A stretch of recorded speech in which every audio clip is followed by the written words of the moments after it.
آپ علیہ الصلوۃ والسلام نے فرمایا انشتکا عین، اگر اس کی آنکھ کو تکلیف ہوگی تو اس کے پورے جسم کو تکلیف ہوگی، اگر اس کے سر کو تکلیف ہوگی پورے جسم کو تکلیف ہوگی۔ تو جب ایمان ہوگا نا تو مجھے اپنے فلسطین بھائیوں کی تکلیف بھی محسوس ہو، ہاں درد ہوگا، یا دعائیں نکلیں گی اندر سے، اس لیے کہ وہ میرے جسم کا ٹکڑا ہے، میری ایمان کا تقاضا ہے۔ پھر نہیں دیکھوں گا کہ برمی ہے، شامی ہے، افغانی ہے، نیا میرا جسم کا حصہ ہے۔ ایمان تو نصیب ہو جائے، پھر آپ کو تکلیف ہوگی اندر سے۔ اور جب ایمان ہی نہیں ہے، اور اللہ حفاظت فرمائے جسم کے کسی حصے پہ فالج گر جائے نا، فالج، ایک بازو پہ فالج گر جائے تو وہ دوسرے بازو کا درد محسوس نہیں کرتا۔ ایک ٹانگ پہ فالج گر جائے تو وہ جسم کے دوسرے حصے کا درد اس لیے کہ اس میں زندگی نہیں ہے، اس لیے کہ اس میں زندگی نہیں ہے، فالج کی وجہ سے زندگی ختم ہو گئی، وہ درد محسوس نہیں کرتا۔ تو جب میرے ایمان پر دنیا پرستی کا یا معاش اور معیشت کا یا ذاتی مفادات کا فالج گر جائے گا نا، فالج، تو پھر میرا ایمان اور میں دوسرے مسلمان کا درد محسوس نہیں۔ اس پر دنیا پرستی کا فالج گر رہا ہے نا، اس کے ایمان پر ذاتی مفاد، ذاتی اغراض کا فالج گرا ہوا ہے نا، اس لیے دوسرے مسلمان کا درد محسوس نہیں کرتا۔ تو پیارے نبی تو فرمایا کرتے تھے اگر واقعی ایمان ہے نا تو پوری امت مسلمہ اور پوری ملت اسلامیہ اور تمام ایمان والے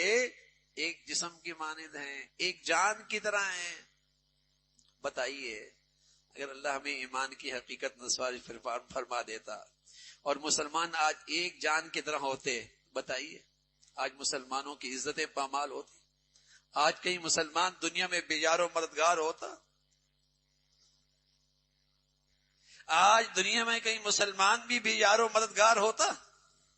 کافر بے یار و مددگار نہیں ہے، ساری دنیا کا کافر ایک کافر کی خاطر کھڑا ہو جاتا ہے،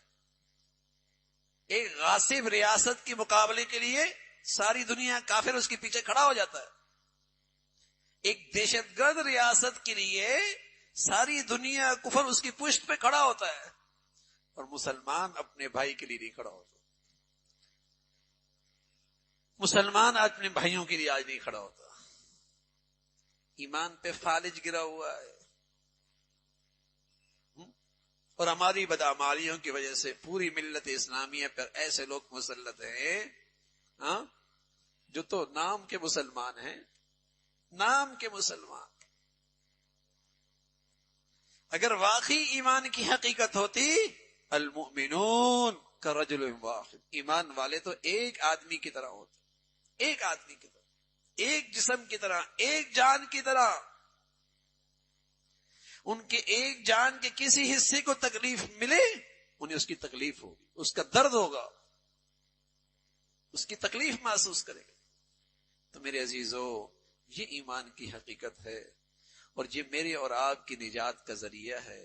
اور میرے اور آپ کی دنیا میں غلبے کا ذریعہ ہے، دنیا کی فلاح کا ذریعہ ہے، آخرت کی نجات کا ذریعہ ہے۔ لیکن شرط یہ ہے کہ ایمان ہو، یہی وہ ایمان ہے جس کے ساتھ اللہ کی مدد اور نصرت کا وعدہ ہے۔ اِنَّا لَنَنْصُرُ رُسُولَنَا وَالَّذِينَ آمَنُوا فِي الْحَيَاةِ الدُّنْيَا، اس دنیا میں ہم ایمان والوں کی مدد کریں گے، اللہ کا وعدہ ہے، ہماری مدد ہوگی ایمان والوں کے ساتھ۔